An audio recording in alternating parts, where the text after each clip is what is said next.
Hi, thanks for joining me today. I have a little bit of a short video this week. We're going to talk about EAS and some interesting things that have come out from the FCC, some recommendations. But first, short history about EAS. 1996, the EAS replaced the EBS, Emergency Broadcast System, and that came about in 1960s. So the EAS is just kind of an upgrade to that 1960s technology where emergency broadcast system was more of a manual system. Emergency alert system is more of an automatic system. Okay, history lesson done. Now, let's talk about what has come out. So the EAS has not really changed since 1996. And in the way that it kind of operates, it hasn't really changed since before then. Everything is over the air. You have your primary station, it sends the message out, and stations down the line receive it and send that out. And if you are at the end of a chain, well, your audio is going to sound pretty bad. Let's just be honest. It's going to sound pretty horrible. So to combat that, the FCC has recommended, in a way, that EAS equipment now checks the IPAWS server or your state's CAP server in order to see if that EAS message that they just received is available there. And if it is, to use that version rather than the one that they got over the air. This is going to help in the audio quality and the intelligibility side of EAS messaging, because if you get an EAS message and you can't understand what in the world that message is trying to say, how effective is it? And again, it all comes back to trust. Can you trust that source that you get emergency messages from to have information and to be able to understand that information? So, audio quality updates, improvements for EAS is one of the items. One of the other items is how EAS is secured. And there are recommendations now to make sure that equipment is secured. Everything is done by computer these days. Everything is a computer these days. There's even microphones out there that have a digital connection on. I mean, everything is a computer in some fashion. Okay, maybe not all microphones, but essentially everything is now computers.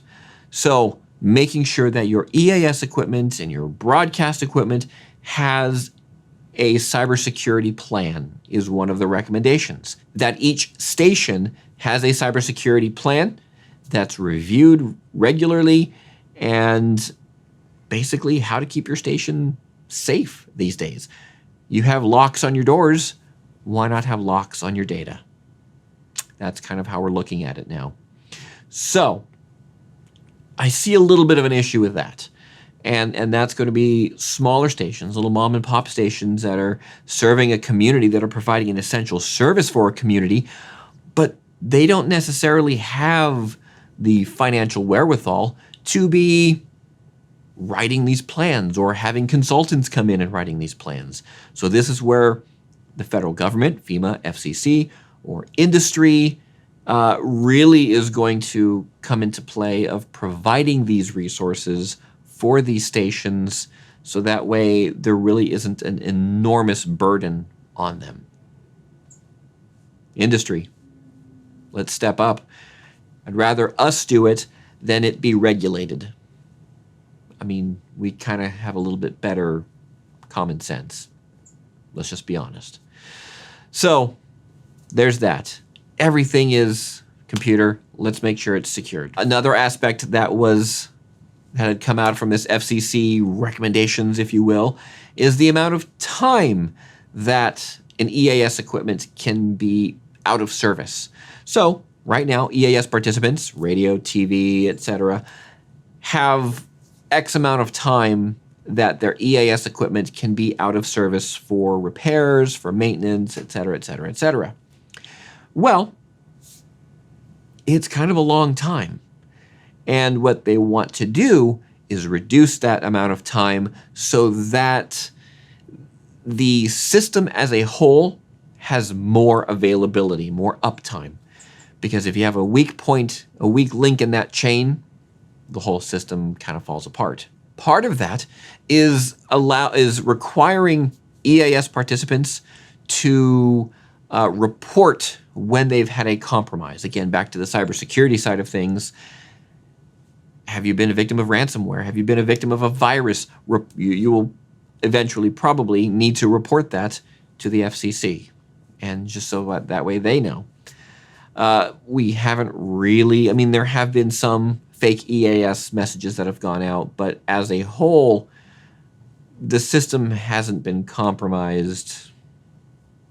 You know, I mean, let's hopefully keep that continuing on. But everything's about trust. Can the public trust us, broadcasters, EAS participants, to have an accurate message, EAS, emergency message, that they can take action on? If not, what's the point, right? I mean, they can't trust us. What's the point? So we need to do our part to make sure that they can trust the messages that are coming out. One of the last things that they kind of said they wanted to do was also hold cell phone companies' feet to the fire a little bit to ensure that WEA messages, the ones you get on your cell phones, that no false messages are displayed on those devices. That one's a little bit harder, but harder of an exploit to do, but it has been seen in the wild, just not here. So, all right, that's it. It's interesting, and these aren't hard recommendations coming out of the FCC. This is more, hey, this is what we want to do. This is a proposal, and if they say yes, that is something, then they're going to put it out for a request for comment, and the industry can comment on it and talk about, you know, how much of a burden certain things are, or agree with certain recommendations, and then we move forward from there. So that's that. Yeah. Anyways, short video today. This is my new office, old office. Got to deal with these lights somehow, but this was just a quick video. It's actually raining right now. Speaking of emergency alert messages, we got flash flood warnings, thunderstorm warnings. This is the remnants of the tropical depression now. It was a hurricane before, but the one that came up off of the coast of Baja California. So, anyways, thanks for watching. Thanks for being a part of this channel. I appreciate it. I appreciate you for watching. I appreciate you. You know who you are. All right. Thanks for being here. And until next time, might as well keep signing off like this, since I guess COVID is still a concern. So until next time, stay safe, stay healthy.